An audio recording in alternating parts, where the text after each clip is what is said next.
When they put me in a nursing home, I didn't argue.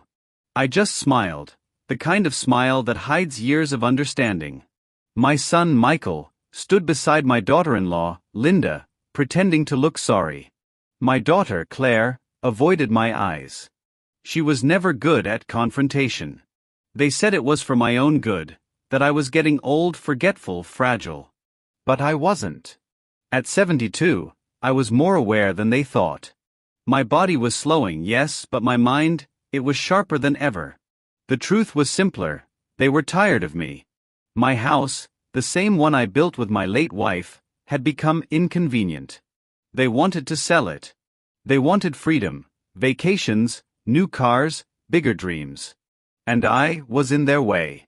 So one sunny afternoon, with carefully chosen words and crocodile tears, they convinced me it was time to move into comfort. They said I deserved rest, peace, and care. They didn't mention how much they'd make selling my home. I remember the ride to the nursing home, the hum of the car engine, the smell of new leather seats, the silence that carried guilt. Michael talked about how nice the facility was. Linda nodded along, looking out the window like she'd already moved on. I looked at them both, memorizing the way they smiled at each other, like they'd won something. I didn't say a word. Because sometimes, silence isn't weakness. It's calculation. And in that silence, as the car turned into the driveway of Willow Creek Nursing Home, I made myself a promise. They would learn that not all old men are helpless. Some of us just wait for the right moment to act. Willow Creek was quiet. Too quiet. The kind of place that smelled like bleach, coffee, and loneliness. The staff was kind enough. Nurses with tired eyes, soft voices, and hands that had seen too many wrinkled faces. The residents mostly kept to themselves, living between old memories and medication schedules. At first, I hated it. The silence, the waiting, the way people talked to me like I was already halfway gone. But I learned something quickly: when you're underestimated, you're free to observe. People show their true selves when they think you're no longer a threat. So I listened. I listened to the nurses' gossip about the management. I listened to the residents talk about their families, the ones who never visited. I listened to the way the home was being run, and the mistakes they were making. One evening, while sipping coffee in the lounge, I met Martha. She was 75, sharp-tongued, and funnier than anyone I'd met in years. Her son had put her here after remarrying, said she was too negative for the new family. We became friends quickly. Every morning, we'd sit by the big window, talking about everything: her garden, my old business, the world that had forgotten people like us. I told her I used to own a construction company. What I didn't tell her was that I'd sold it 10 years ago, for more money than my children ever realized. Back then, I'd quietly set up a few investments: land, stocks, some long-term property projects. I never flaunted it. I just wanted security. But now, sitting in that bland, sterile place, I realized something. My family had taken away my freedom. But they couldn't touch my foresight. So, as the days passed, I started making notes. About the home, the management, the property value, the staff turnover. It was a habit from my business days: always study before you act. I noticed how poorly the facility was run. The roof leaked in one wing. The food supplier was overcharging. And the owner, a man named Richard Collins, was desperate to sell. The home was losing money. And I had plenty to spare. That's when the idea came: quiet, patient, almost poetic. If they wanted me in a nursing home, I would give them exactly that. But on my terms. Over the next few months, I played the role they expected of me: the polite, harmless old man who smiled too much and asked too few questions. Michael and Linda visited once a month. They'd bring store-bought cookies and empty smiles. Claire called sometimes, but even her voice sounded distant, guilt wrapped in small talk. They thought I was fading. But I was building. I reached out to an old friend, Thomas, my former accountant. He'd been with me since the early days of my company, and he still managed my portfolio quietly. Through him, I started the process, silently purchasing Willow Creek Nursing Home under a holding company name. No one needed to know who was behind it. The owner, Richard, was eager to sell. The home was drowning in debt, and the property value alone was higher than he realized. After some negotiation, all handled through Thomas, the deal went through in 3 months. And just like that, I became the owner of the place they dumped me in. I didn't change anything at first. No renovations, no announcements.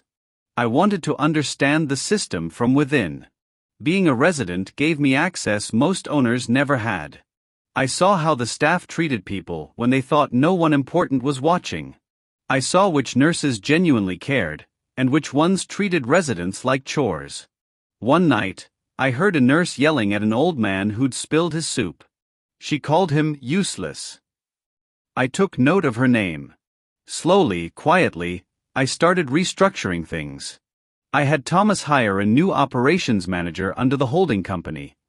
Someone who believed in compassion, order, and decency. Her name was Rebecca Hayes. Within weeks, the place began to change. Better food, better care, better morale. No one knew the reason. The staff just said, new management. The residents were happier. And I watched it unfold with quiet satisfaction. But the real satisfaction came later. One afternoon, Michael called. He said he and Linda were planning to visit. They had some papers for me to sign. When they arrived, I greeted them in the courtyard. Linda was dressed elegantly as always, her fake concern wrapped in perfume. Michael looked uncomfortable, almost nervous. He said, "Dad, we just need your signature on something small, for your pension account." I smiled. "Of course, son. But let's read it together. My eyes aren't what they used to be." He hesitated. That's when I knew. The papers were for transferring my remaining assets to him, a quiet way of cleaning up what little he thought I had left. I looked at both of them, still smiling. "Michael," I said softly, "do you know who owns this place?" He frowned. "What do you mean?" I leaned back, taking my time. "This nursing home. The one you put me in. Do you know who owns it?" Linda looked irritated. "Dad, can we focus on the papers, please?" I nodded. "Of course. But just so you know, before you ask an old man for signatures, you might want to know whose signature pays your coffee bill every time you visit." Their expressions shifted, confusion first, then realization. "You," Michael whispered. I smiled again, calm and steady. "Yes, me." For the first time, they didn't have words. And I didn't need to say anything more. Sometimes silence does the work for you. The next week, I invited them both to a formal meeting at Willow Creek. Rebecca, the new manager, joined us, professional and composed. We sat in the office that used to belong to Richard, the previous owner. My son and daughter-in-law looked completely out of place, two people realizing they'd underestimated the wrong man. I began gently. "When you brought me here, you said it was for my peace and care," I said. "And I've found both. But I also found purpose again." Michael looked embarrassed. "Dad, we didn't mean." I raised my hand. "No explanations. I've already forgiven that part." Then I turned to Rebecca. "Please, show them the reports." She handed them neatly printed documents, performance updates, financial turnaround, projected profits. Willow Creek was thriving again. I continued, "This place is now profitable. And I've set up a trust in my wife's name. All profits go toward improving care for residents who can't afford it." Linda blinked. "So, there's no inheritance?" I smiled softly. "There's wisdom. That's better than inheritance." They looked down, unable to meet my eyes. It wasn't anger that filled the room, it was realization. The kind that burns deeper than shouting ever could. Then I stood up, walked to the window, and said quietly, "You know, when your mother died, I promised her I'd never let bitterness ruin our family. So, I won't. But I also promised her I'd never let anyone disrespect the life we built. So, I didn't. That was all. No harsh words. No revenge speeches. Just truth, calm and final. They left soon after, silent and pale. From that day forward, their visits became genuine. Not frequent, but real. Michael helped around the home sometimes, volunteering to fix things. Linda brought flowers for the residents. Maybe guilt changed them. Maybe love returned in a quiet way. Either way, I had peace. Months turned into years. Willow Creek became something beautiful, not a nursing home, but a community. Rebecca and Martha helped start a garden in the back. Residents planted tomatoes, roses, and herbs. Every Sunday, children from the local school visited to sing or read stories. It was no longer a place to wait for the end. It was a place to begin again. I became something of a legend there. People whispered stories about the old man who bought the home. But I never confirmed it. I didn't need to. I spent my mornings walking through the halls, greeting everyone by name. I knew their stories, their losses, their small joys. And when new residents came in, scared, lonely, angry, I'd sit beside them, smile and say, "This place saved me too. Give it time." One day, Martha said something that stayed with me. "You didn't just buy this home, David," she said. "You healed it." I looked at her and smiled. Maybe that was true. Maybe revenge, when done right, isn't about hurting others. It's about rebuilding something that was broken, including yourself. Eventually, I rewrote my will. Michael and Claire weren't left with cash or property. They were left with letters, handwritten, honest, and filled with lessons. To Michael, I wrote, "Don't let greed steal your soul. You almost lost your father because of it." To Claire, "Forgive yourself for staying silent. But next time speak." And to Linda, though she was not my blood, I wrote, "You will realize someday that money can't replace respect. I wish you peace."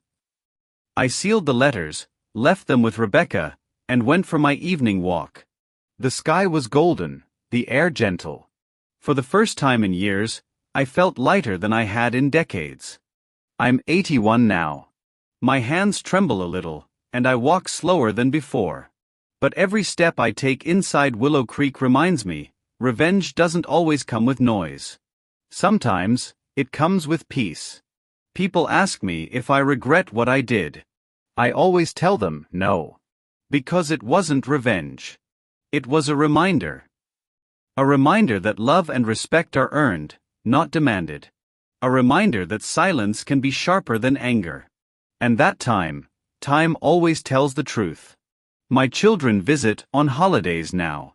We share meals, stories, laughter that's less forced.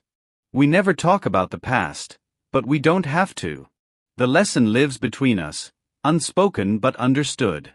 When I look at Michael now, I don't see the man who betrayed me. I see the man who learned. And maybe that's the best kind of justice there is, when your actions teach without punishing. Sometimes I sit in the garden, beside Martha's favorite roses, and think about how life comes full circle. They put me here to fade away. Instead, I built something that will outlive all of us. If you asked me what I've learned, I'd say this. People may try to write your ending for you, but you always have the right to edit the story. You just have to be patient enough to hold the pen when the time is right. I don't hate my children. I pity their impatience, their blindness. But I also thank them, because without their betrayal, I might never have rediscovered my strength. Sometimes life's cruelest moments are just the beginning of your quietest victories.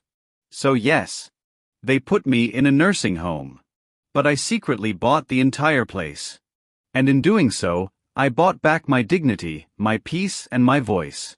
Because revenge, when done with wisdom, doesn't destroy. It restores. And sometimes, silence really is the best revenge.